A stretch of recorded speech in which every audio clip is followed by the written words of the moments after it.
Some black coffee in the morning. What's up, guys? Adam Patterson here, of course, for the channel. And what I want to speak on at this current moment is the importance of understanding personal finance, and then how it will translate over into being your own business person, keeping your finances on track, and kind of keeping yourself afloat. Reason why I want to speak about this is because owning your own company, if you don't have, direct contracts with anybody that says that they have to pay you for something, which I do not. I do have, contractual customers who send me freight every single week. But there's no guarantee on the amount, and there is, so you never really know what you're going to get paid. So when I speak about personal finances, it's easier to do it in your personal life when you have a job. It's easier to get your savings rate up. It's easier to learn how to budget.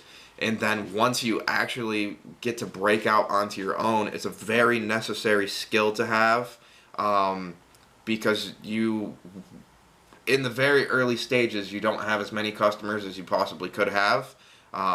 Everything is a slow build, and because of that, you do not know how much you are going to get paid at the end of each week, or how much you're going to make until the actual happenings have already done. And what you want to do from there is you want to learn how to set aside money so that you will be okay if for some reason, you don't get paid. And it's very important for me now because I have a payroll to make with employees, and I have real bills. I have a house with a mortgage. I have grocery bills. I have heating bills. I have all my utility bills. And then I have different programs that I use for my company that I still pay out monthly, or I pay yearly, or whatever, that I still have to budget for, and make sure that everything is going to be all right. So I want to speak about the importance of personal finance. I'll kind of tell you my life's journey, and kind of what I've done that kind of shows that I know a little bit about what I'm talking about. And then we can kind of move from there. But in my life, I've had, multiple jobs now. I'm 28 years old. Had multiple jobs, and with that, some of them for less money, some of them for more money. I'll start out with not my first job, but my first one that I actually had to really learn how to budget was in college. My second and final year, second to final and final year in college. I worked at a grocery store. And I was renting a house, or a room in a house rather, near my college campus where I could stay.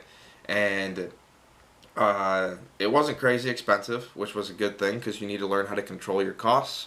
So I didn't go with the most expensive apartment in the world. I went with one room rented in a house where a bunch of random people were living. And it kept my cost down. It was like $500 a month or $450 a month to rent that room, opposed to renting a one-bedroom apartment, which would have been like $1,000, which I would have never been able to do.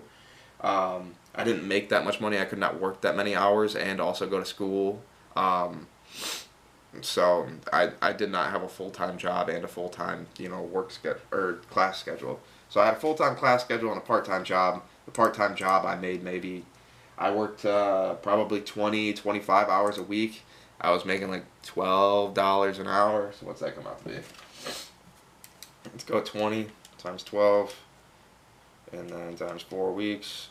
So yeah, I was making about $1,000 a month, and I was paying out half of that to rent. I still had to get groceries every single week, which I kept my grocery budget down to like 30 to 40 bucks.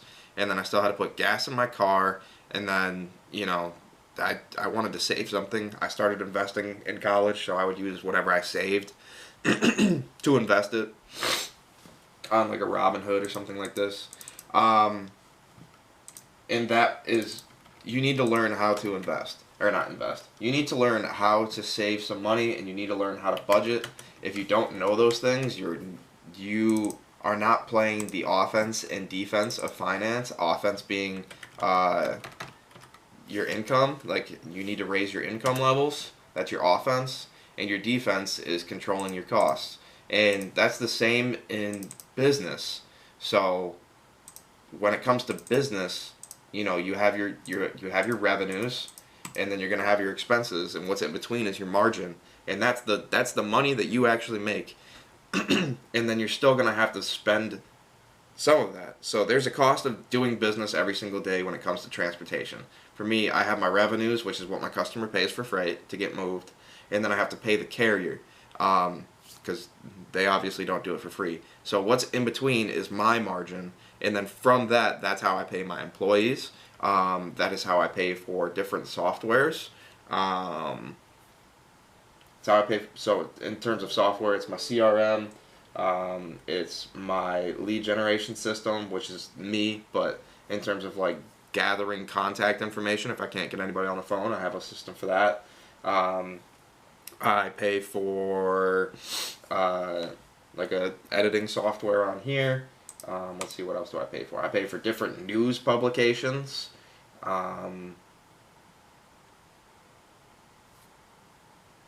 Yeah, and then I pay my payroll. So there's a lot of costs of doing business, and you still need to remain profitable at the end of it all. So you need to learn what you're spending your money on, and you need to dial in on these things.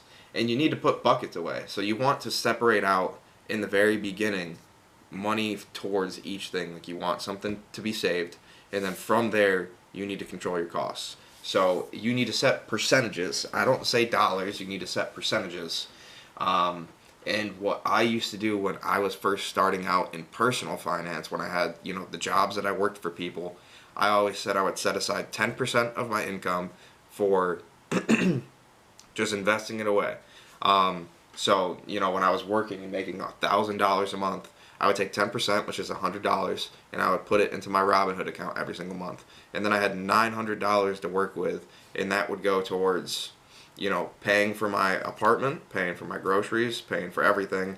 And then a little bit of fun money, like I would go to like McDonald's on like a Friday when I was driving home for work.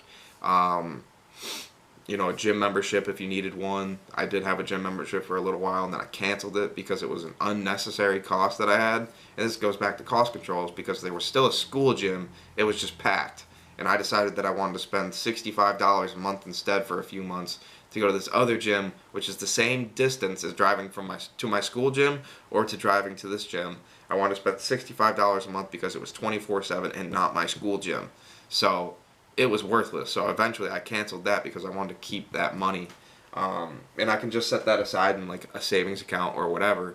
But, these are the things that you need to learn how to do so that you don't go upside down on costs and end up living, paycheck to paycheck or worse.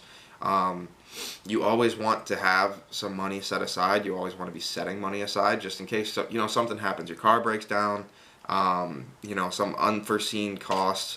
And in business, that's if your customers don't pay you for a month or 2 months or 3 months or whatever, or you somehow lose customers. You need money set aside so that you can make your payroll that you're obligated to, because you don't want to lay off your employees. So you want to be able to make your payroll. You want to still be able to pay for all your software, but you need to learn personal finance. And then once you learn personal finance and you can do it on a small scale, you can take it to a larger scale. Because nowhere in my personal life did I ever move 7 figures in and out of my bank account. Especially in like 9 months time. I've never done it once. I've never had 6 figures sitting in my bank account prior to, making a lot of money. So it's great to learn and operate on percentages at a small scale so that when you get to a large scale, you can control yourself.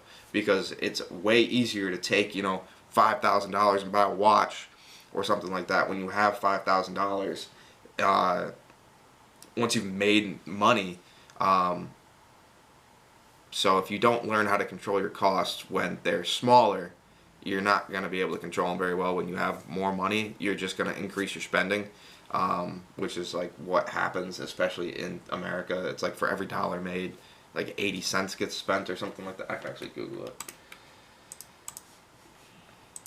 For every dollar made in America, how much gets spent?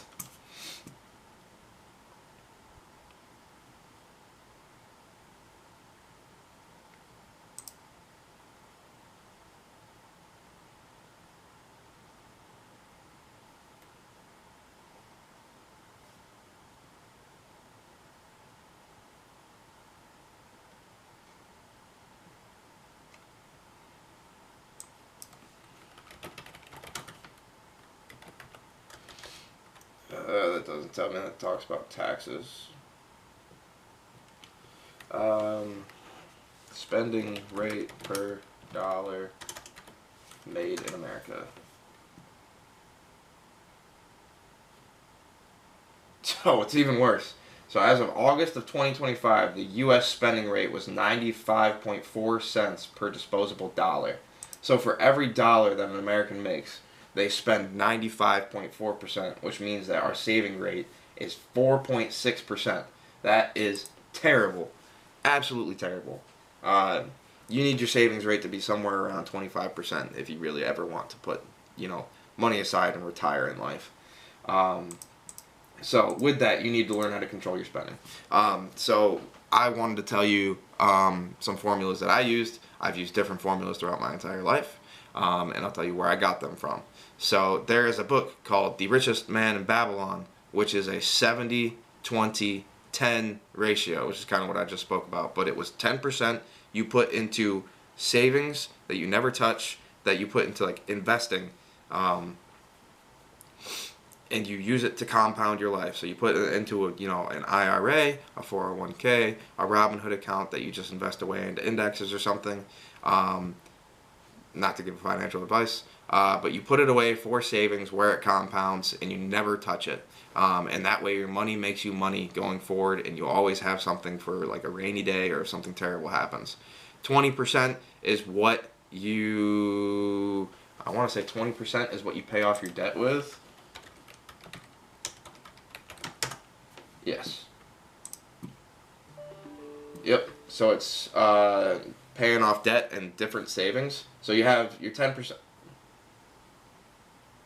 Yeah. So paying off debt with the 20%. So you pay off, your college debt or whatever. I paid off all my college debt before I was 25 years old. And this is kind of how I did it. I'll tell you how I did it in a different video. But you take 20% of your income and you just send it straight to debt. But you take the 10% first and you pay yourself for the future. So you put that away, you take 20% and you put it towards debt, and then the remaining 70% is for your living needs. So that's your housing expenses, your auto expenses, everything. It's your groceries, it's your utility bills, it's your housing, it's your car, and it's your four walls, as Dave Ramsey says, which I believe is house, wheels, food, and clothing. 70% goes to that. 20% goes towards your debt. 10% goes into savings where you never see it, never touch it. And that's kind of how you do things. The best way, the only way of ever getting ahead in life is to make sure that you have some money set aside, you pay off all your debt, and then you can start, changing your formulas from there.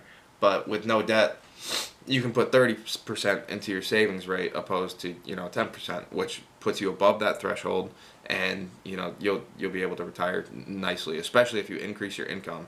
As you increase into 6 figures or 7 figures, or even in 5 figures, it's possible. You can do anything. You can always retire on any amount of money as long as your savings rate is high. Your savings rate is what determines how much money you're going to have in the future. It is not your income. It is your savings rate. And people with $40,000 with a high savings rate, or savings rate at all, will absolutely destroy people who make 6 figures but have no savings rate.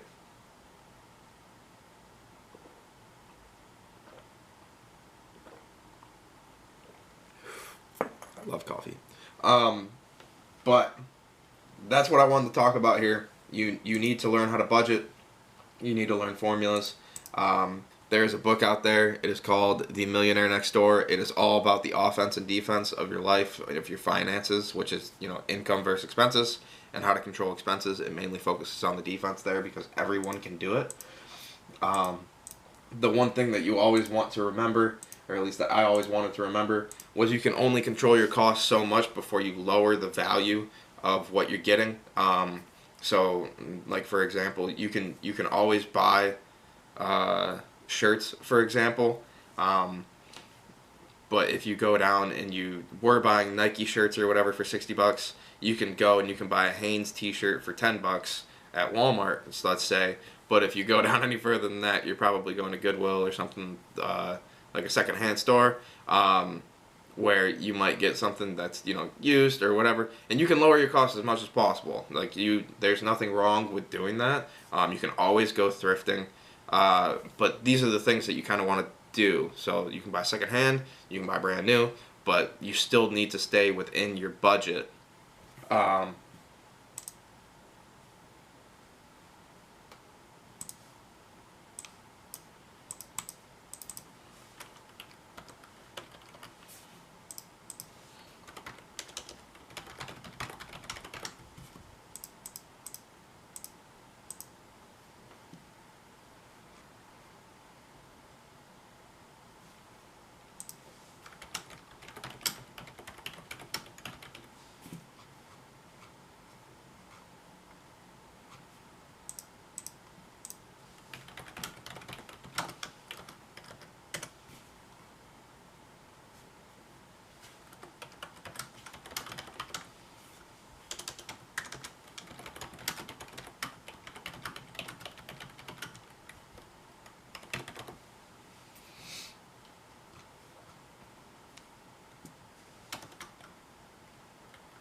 But yeah, you always, yeah, that's the main point of this video. You always just want to be able to control your expenses. You want to keep a very close eye on it. It is always good to be, you know, watching your money. You need to watch your income. You need to watch your expenses. You need to make sure that you are making more than you're spending. And if you do that, you're setting yourself up pretty good. But that's all I had for you on this. That's all I had for you on personal budgeting. That's all I had for you on how it translates into business. And I would recommend you getting good at it on a small scale before you end up, you know, moving quite a bit of cash. If that's your dream, is to move quite a bit of cash in and out of your accounts. I would highly recommend learning about personal finance, learning how to budget, and, you know, using, you know, something like EveryDollar or, you know, QuickBooks or something like this to track all of your expenses, track your budget, and track how well you're doing on your spending and on your saving. Yeah, that's it's financial literacy. You should learn all about it. You should be educated in it, and you should absolutely 100% take it extremely serious, because it will dictate a lot. Once you have some money set aside, you can kind of pick and choose if you want to continue working your current job, if you want to go out and quit and then go start looking for another job. But it is absolutely devastating when you're living paycheck to paycheck. You have debts to pay off, and you don't feel like you have a lot of choices because you feel like you're trapped because you have this debt to pay off and you need the job and you don't have time to go out and quit and look for another one. All of those things become incredibly difficult, and they become incredibly more easy, and you feel like a weight is lifted off of your shoulders when you do not have debt and you have some savings set aside so that you know that you're going to be good in case if you lose your job, if you quit your job, if you want to quit your job. Yeah, long story short, just make sure you learn about personal finance, learn how to budget, keep track of it all, make sure that you have some money set aside, and your life will be incredibly better than you would ever expect.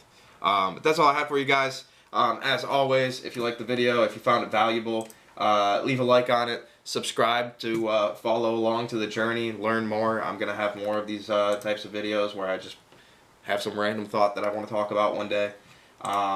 And then from there, you know, leave a comment if you have any feedback, or if you have a cool story that you want to share. I always love to hear about these things. These are the types of things that I love to speak about. I love to speak about personal finance. I love to speak about investing. I love to speak about sales. I love to speak about business. I love to speak about golf, shooting, knives, nice watches. I like to speak about it all. But these are the things that I'm going to speak about going forward. So if you like it, you want to learn more, you want to know more, you just want to hear a little bit more, you want to listen to it, subscribe, follow along. They're always coming. Take care.